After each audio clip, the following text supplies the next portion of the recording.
Good morning everyone. আজকে হলো শুক্রবার আর আজকে সকালটা শুরু হচ্ছে আমার জামা কাপড় কাচা দিয়ে।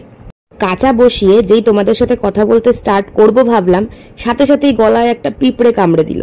ওইটুকু একটা পিঁপড়ের কি ক্ষমতা, জ্বালিয়ে দিল পুরো সাথে সাথে আমার গলাটা। তারপর পিঁপড়ের কামড় খেয়ে এক কাপ চা নিয়ে, যেহেতু গলায় ব্যথা, আজকে আর আমি বিটের জুস খাইনি, আজকে খাচ্ছি গ্রিন টি। হ্যাঁ, সকালবেলা দেখে ভাবছো তো কি পাগলের মতো লাগছে? হ্যাঁ, সকালবেলা কেউ বাড়িতে সেজেগুজে থাকে না, আমিও থাকি না, ইনফ্যাক্ট চুলও আশ্রাই না। গলায় এত ব্যথা যে গ্রিন টিটা খেয়ে একটু আরাম লাগছে। সাথে আছে একটা ওটসের কুকিজ। শয়তান পিঁপড়ে গলাটা আমার জ্বালিয়ে দিয়ে চলে গেল।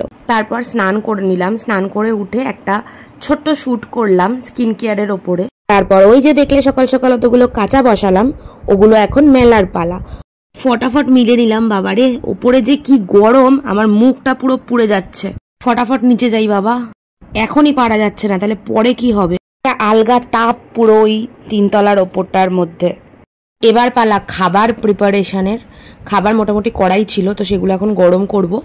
আর গরম করা হয়ে গিয়ে এখন খাইবো আমি রুটি, আলু ভাজা, আরও আছে অনেক কিছু, মাছ তরকারি, সেগুলো মাইক্রোওভেনে গরমে বসিয়ে এখন আমি খেতে বসে গেছি। আর 3 তলার ওপরে মারাত্মক গরম, 2 তলাটা তুলনামূলক একটু ঠান্ডা, তাই তাড়াতাড়ি করে খেয়ে এবার যাব নিচে। তারপর খেয়ে দিয়ে উঠে দুপুরবেলা কিছুক্ষণ এডিট করে তারপর সন্ধ্যেবেলা ঘুম থেকে উঠে তারপর বসলাম খেলা নিয়ে। আর আজকে আরসিবি আর সিএসকের খেলা। আমি অবভিয়াসলি সিএসকের টিমে সাপোর্ট করছি। হয়ে গেছে আমার হাওয়া ফোর্স, সিএসকের অবস্থা খারাপ, আর বেশিক্ষণ টিকতে পারবে না। তো আমার মনটা মোটামুটি খারাপ হয়ে গেছে, তো গেছে, সিএসকে হারবে শিওর। তো আর ভাল লাগছে না। তো চলো আজকের ব্লগটা এখানেই শেষ করছি, আবার দেখা হচ্ছে কালকের ব্লগে। টাটা।